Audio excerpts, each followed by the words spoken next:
జనం కోసం జనం మధ్య తిరుగాడిన జననేత రాష్ట్ర ప్రజలకు ఆత్మీయతను పంచి కష్టాల్లో ఉన్న వారికి కొండంత అండగా నిలిచారు.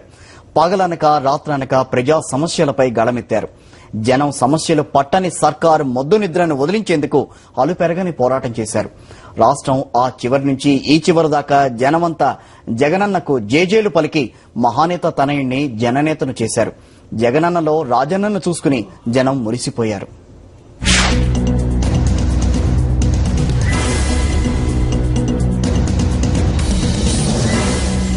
ఓదార్పు యాత్ర సమకాలీన రాజకీయాల్లో ఓ సంచలనం.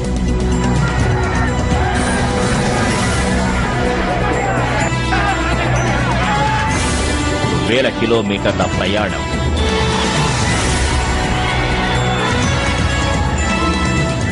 వందల గ్రామాలు పట్టణాలు మీదుగా సాగిన యాత్ర, వేల విగ్రహాల ఆవిష్కరణ,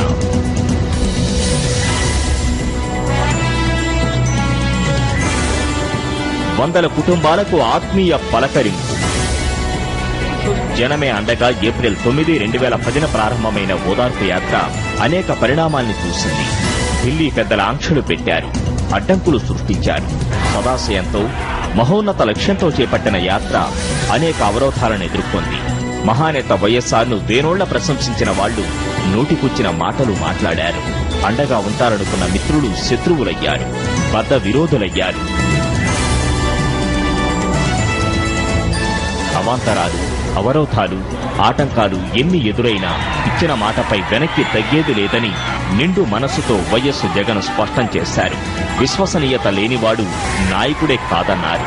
మాట తప్పేది లేదు, మడమ తిప్పేది లేదని ప్రకటించారు. ఇవాళ ఈ రాజకీయ వ్యవస్థలో విలువలు అన్నది ఎవరికి కూడా పచ్చని పరిస్థితిలోకి వెళ్ళిపోయింది. ఈ వ్యవస్థలో విశ్వసనీయత అన్న పదానికి అర్థం కూడా మర్చిపోయారు ఈ రాజకీయ నాయకులు. ఇటువంటి దిగజారిన పరిస్థితిలో ఉన్న ఈ రాజకీయ వ్యవస్థ మారాలి.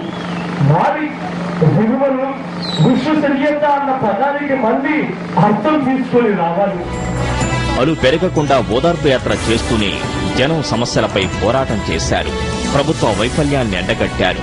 మొద్దు నిద్రపోతున్న సర్కారును నిద్రలేపేందుకు చెయ్యాల్సిన అన్ని ప్రయత్నాలు చేశారు. ఆత్మీయ యాత్రతో కాంగ్రెస్ అధిష్టానానికి కానివాడైనా కోట్లాది మంది ఆత్మీయులను సంపాదించుకుని జగన్ తన సుదీర్ఘ యాత్రను, ధర్మ పోరాటాన్ని కొనసాగిస్తున్నారు. న్యాయం జరుగుతుందన్న వజ్ర సంకల్పం, జన బలంతో జననేతగా దిగ్విజయంగా తన ప్రస్థానాన్ని తను వదిలిన బాణం ద్వారా కొనసాగిస్తున్నారు.